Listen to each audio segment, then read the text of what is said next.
Through my professional career, I started when I was 24 years old and formed a software development company with a partner. When I turned 26, I opened my first restaurant. So I understand what it takes to not only manage a small business, but actually own a small business. I've owned several businesses in my career. I've also been in charge of multi-million-dollar projects for Fortune 500 companies in the high-tech as well as software development areas. As I look at the state of affairs in the state of Oregon, it's hard to really understand how such mismanagement could go on years upon years in the state and not have anybody stand up and say enough is enough. I've interviewed several of the IT departments at the state level, and it's easy to understand why Cover Oregon was an absolute disaster and an absolute failure.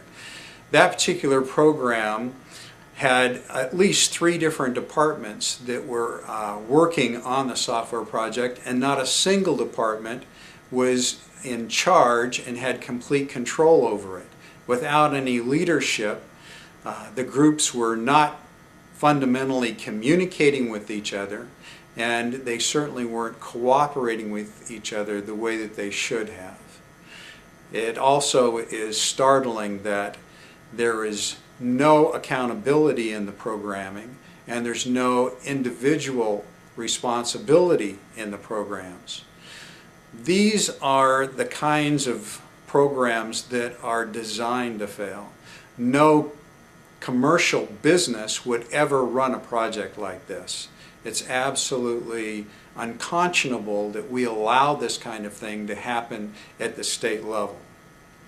If I'm elected as your state representative, one of the things that I will do is put in place accountability and responsibility, as well as true overseeing and leadership responsibility by a core group that will ultimately be in charge and be responsible for software development in the state.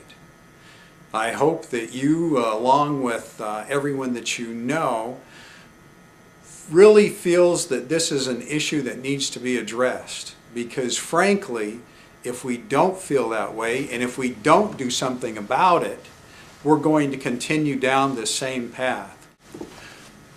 This kind of mismanagement has actually been taking place in the software development side for the state since 1996, when the DMV software programs started to fail and collapse time and time again. We can also see in the health and services programs that still are not functioning properly today. If you look at all of the mismanagement in software development, there are literally hundreds and hundreds of millions of dollars that have been wasted in projects that have been an utter disaster for no other reason than lack of leadership and lack of business practices that are done every day in corporate America, but are totally lacking at the state level. If you will vote me in as your House representative, I'll make sure that we implement corporate America's best standards in software development.